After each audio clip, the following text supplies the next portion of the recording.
বাংলাদেশের অশান্তি ঘিরে ভারতেও আলোচনা অব্যাহত। সেদেশে হিন্দুদের উপরে আক্রমণের ঘটনায় প্রতিবাদ জানিয়ে রাজ্যে লাগাতার সরব হতে দেখা যাচ্ছে বিরোধী দলনেতা শুভেন্দু অধিকারীকে। এই পরিস্থিতিতে পাল্টা শুভেন্দুকে একহাত নিলেন তৃণমূল নেতা দেবাংশু ভট্টাচার্য। তিনি বলেন, বাংলাদেশে সংখ্যালঘু হিন্দুদের উপরে আক্রমণ হচ্ছে, সেই নিয়ে কেন্দ্রীয় সরকারের কোনো অবস্থান নেই, কিন্তু শুভেন্দু অধিকারী এই বাংলায় উল্টানো আরশোলার মতো লাফাচ্ছেন। দেবাংশু আরও বলেন, এই নিয়ে মুখ্যমন্ত্রী মমতা বন্দ্যোপাধ্যায় শান্তি বাহিনী পাঠানোর কথা বলেছিলেন, কিন্তু সেই বিষয়ে নির্দিষ্ট পদক্ষেপ গ্রহণ করা হয়নি বলেই দাবি তৃণমূল নেতার। তার অভিযোগ, বাংলাদেশে হিন্দুদের উপরে আক্রমণ ও নির্যাতনের ছবি দেখিয়ে পশ্চিমবঙ্গে ভোটে ফায়দা তোলার চেষ্টা করছে বিজেপি। দেবাংশু আরও বলেন, পশ্চিমবঙ্গে জঙ্গি ঢুকলে যদি তৃণমূল দায়ী হয়, তাহলে অসম থেকে যে জঙ্গিদের গ্রেপ্তার করা হলো তার দায় সেখানকার বিজেপি সরকারকে নিতে হবে। বর্ডার দিয়ে যে অনুপ্রবেশ হচ্ছে তার দায় কেন্দ্রীয় সরকারের। পাকিস্তান বর্ডারে যেভাবে ফেন্সিং রয়েছে, বাংলাদেশ বর্ডারেও সেটা করে দিন। ৩,০০০ কোটি টাকা খরচ করে সর্দার বল্লভভাই প্যাটেলের মূর্তি তৈরি করা হয়েছে, তার ৫০% খরচ করলে কতগুলো বর্ডার ফেন্সিং দেওয়া যায়, সেই টাকা খরচ করছেন না কেন? শুনে নেওয়া যাক দেবাংশু ভট্টাচার্য কি বলেছেন, তার বক্তব্য শুনুন। আপনি ৩,০০০ কোটি খরচ করে বল্লভভাই প্যাটেলের মূর্তি করছেন গুজরাটে, আর সেই ৩,০০০ কোটির 50% দিলে কতগুলো বর্ডার আমাদের ফেন্সিং দেওয়া হয়ে যায়? সেই টাকা খরচ করছেন না কেন? ইচ্ছা করে চালু করে রেখেছেন। বাংলাদেশে আজকে সংখ্যালঘু হিন্দুদের উপর অত্যাচার হচ্ছে, সেই নিয়ে কেন্দ্রীয় সরকারের কোনো স্ট্যান্ড নেই, কিন্তু শুভেন্দু এই বাংলায় উল্টানো আরশোলার মতো লাফাচ্ছে। তো নিয়ে বলতে গেলে দেখুন, দেখার দায়িত্ব তো বিএসএফ। এই রোজ টিভিতে খবর দেখাচ্ছে অনুপ্রবেশ, এই জঙ্গি ধরা পড়লো, এগুলো দেখার দায়িত্ব কার? ঠিক আছে, আমার বর্ডার সামলানোর দায়িত্বে বিএসএফ। সেই বিএসএফ এর মন্ত্রীর নাম হচ্ছে অমিত শাহ। সেই বর্ডার টপকে গরু পাচার হচ্ছে, গালাগাল করছে তৃণমূলকে। সেই বর্ডার টপকে জঙ্গি আসছে, গালাগাল করছে তৃণমূল। যদি পশ্চিমবঙ্গে জঙ্গি ঢুকছে তৃণমূলের দায় হয়, তাহলে আসাম থেকে যে 4 জন জঙ্গি অ্যারেস্ট হলো তার দায় কি বিজেপি সরকারের হেমন্ত বিশ্ব শর্মা? সেটা তো নিতে হবে তাদেরকে। এগুলো বলে কোনো লাভ নেই। যার দায়িত্ব সে নিজে যদি পালন করতে না পারে, বর্ডার দিয়ে, আমি আবার বলছি, বর্ডার পেরিয়ে যে অনুপ্রবেশ হচ্ছে তার দায় কেন্দ্রের সরকারের। কে বাধা দিয়েছে তাদেরকে বর্ডারে ফেন্সিং দিতে? পাকিস্তানের বর্ডারে যে ফেন্সিং আছে বাংলাদেশ বর্ডারও করে দিন। কারণ এই মুহূর্তে বাংলাদেশের যা অবস্থা, তাতে আমরা বুঝতে পারছি না আমাদের বন্ধু সরকার শত্রু সরকার কারা কন্টিনিউ করবে ভবিষ্যতে। তা আমাদের তো বর্ডারটা সিকিউর করতে হবে, এটাই দায়িত্ব কার? আপনি ৩,০০০ কোটি খরচ করে বল্লভভাই প্যাটেলের মূর্তি করছেন গুজরাটে, আর সেই ৩,০০০ কোটির 50% দিলে কতগুলো বর্ডার আমাদের ফেন্সিং দেওয়া হয়ে যায়? সেই টাকা খরচ করছেন না কেন? ইচ্ছা করে চালু করে রেখেছেন। বাংলাদেশে আজকে সংখ্যালঘু হিন্দুদের উপর অত্যাচার হচ্ছে, সেই নিয়ে কেন্দ্রীয় সরকারের কোনো স্ট্যান্ড নেই, কিন্তু শুভেন্দু এই বাংলায় উল্টানো আরশোলার মতো লাফাচ্ছে। কেন?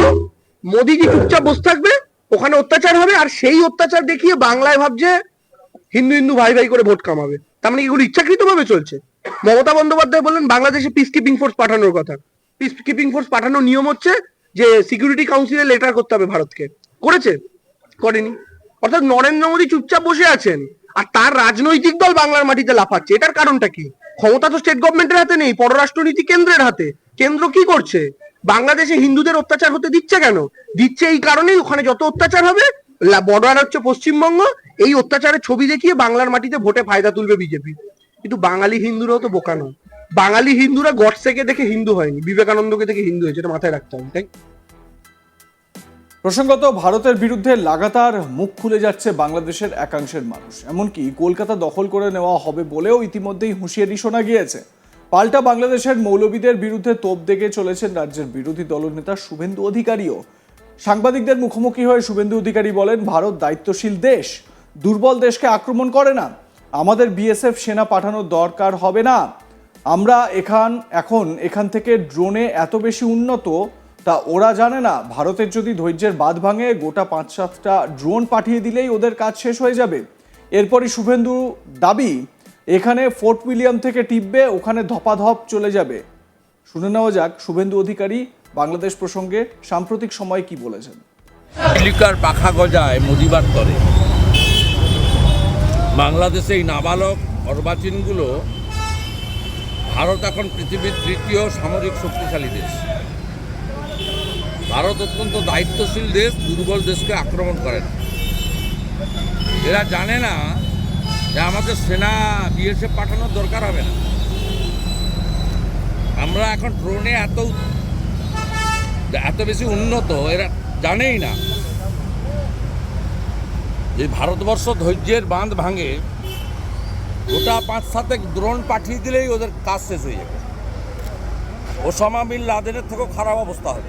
ইউনিসেফ আমি বলছি, এরা জানে না আমাদের ওই বালুরঘাট সীমান্তে কটা ট্যাঙ্ক নিয়ে এসে খড়গাদা দিয়ে সাজিয়েছে। আমাদের ট্যাঙ্ক লাগে না, এখন ট্যাঙ্ক দিয়ে যুদ্ধ হয় না। ওরা 60-70 সালে আছে, এখন ট্যাঙ্কে যুদ্ধ হয় না, বন্দুকে যুদ্ধ হয় না, ম্যান পাওয়ার লাগে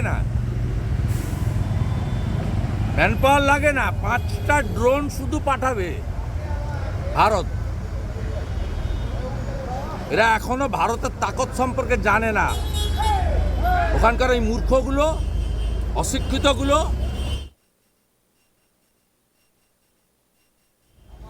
ওরা ওই কতগুলো ট্যাঙ্ক দেখে, ট্যাঙ্কের উপর শ্যাওলা, নারকেলে আপনার ধানের বিড়া লাগিয়েছে, ওতে কিচ্ছু হয় না। এখানে ফোর্ট উইলিয়াম থেকে টিপবে আর ওখানে ধপাধপ চলিয়ে। শুভেন্দু অধিকারী বিরোধী দলনেতার বক্তব্য আপনারা শুনলেন। এখান থেকে ফোর্ট উইলিয়াম থেকে টিপবে, ওপারে ধপাধপ চলে যাবে, এমনটাই বক্তব্য শুভেন্দু অধিকারী। তিনি বলছেন এখন ড্রোন লাগে না আমাদের, এখন ড্রোন আছে, 5-7টা ড্রোন পাঠিয়ে দিলেই ওদের খেলা শেষ হয়ে যাবে বা কাজ শেষ হয়ে যাবে। এদিকে এই বিষয়টিকেই দেবাংশু ভট্টাচার্য, তৃণমূল নেতা, তিনি টার্গেট করেছেন। তিনি বলছেন যে উল্টানো আরশোলার মতন লাফাচ্ছেন শুভেন্দু অধিকারী, এমনটাই অভিযোগ দেবাংশু ভট্টাচার্যের, বা এমনটাই দাবি দেবাংশু ভট্টাচার্যের। তার কারণ তিনি বলছেন যে পুরোটাই পররাষ্ট্র দপ্তরের অধীনে। মমতা বন্দ্যোপাধ্যায়কে আপনারা বিভিন্ন সময় বলতে শুনেছেন যে বিদেশ দপ্তরের কোনো নীতি, বিদেশ মন্ত্রকের কোনো নীতি বা বিদেশ মন্ত্রকের তরফ থেকে কোনো বক্তব্য, সেই বক্তব্যকে পূর্ণ সমর্থন জানানো হবে তার দলের তরফ থেকে। তাই বিদেশ মন্ত্রকের কোনো বিষয়, বিদেশ মন্ত্রকের আওতাধীন কোনো বিষয়, কোনো মন্তব্য নয়। কিন্তু দেবাংশু ভট্টাচার্যের প্রশ্ন হচ্ছে যে তাহলে বিদেশ মন্ত্রক করছেটা কি? Mamata Bandyopadhyay peace keeping force পাঠানোর কথা বলেছিলেন বাংলাদেশে, সেটা যদি করতে হয় তাহলে তার যে ব্যবস্থা, সেই ব্যবস্থা কি এখনো পর্যন্ত কেন্দ্রের শাসক দলের তরফ থেকে করা হয়েছে? সেই রকমভাবে কি কোনো অ্যাপ্রোচ দেখানো হয়েছে? যদিও সেরকম কিছু দেখানো হয়নি, শুধুমাত্র বিজেপির নেতারা এখানে উল্টানো আরশোলার মতন তারা লাফালাফি করছে। এক্ষেত্রে শুভেন্দু অধিকারীকেই তিনি কটাক্ষ করেছেন, নাম ধরে শুভেন্দু অধিকারীকে তিনি খোঁচা দিয়েছেন উল্টানো আরশোলা বলে, এবং তিনি বলছেন যে বিদেশ মন্ত্রক এ বিষয়ে কিছু করছে না, মোদী সরকার চুপ করে হাত গুটিয়ে বসে আছে, আর এখানে বাংলার বিজেপির নেতারা তারা এখানে লাফালাফি করে চলেছে, এমনটাই অভিযোগ দেবাংশু ভট্টাচার্যের। এবারে বাংলাদেশের এই পরিস্থিতি নিয়ে এই দেশের বা এই রাজ্যের রাজনীতি যে উত্তপ্ত হয়েছে সে কথা স্পষ্টতই বোঝা যাচ্ছে। আপনাদের কি মনে হয় জানাতে ভুলবেন না। দেখতে থাকুন আজ তাক বাংলা, সাবস্ক্রাইব করুন আমাদের ইউটিউব চ্যানেল, হোয়াটসঅ্যাপ চ্যানেলটি ফলো করতে ভুলবেন না।